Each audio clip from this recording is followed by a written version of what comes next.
বই পড়বি না? তুমি কি বই পড়বা? হাত বন্ধই থাক, আগে পড়ে নাও তারপরে খুলে দিব। নাও এটা পড়ে নাও। হ্যাঁ হ্যাঁ পড়ো পড়ো। এটা এটা কি, এটা কি পাখি?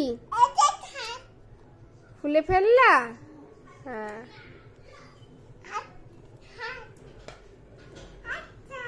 তাহলে পড়ো পড়ো।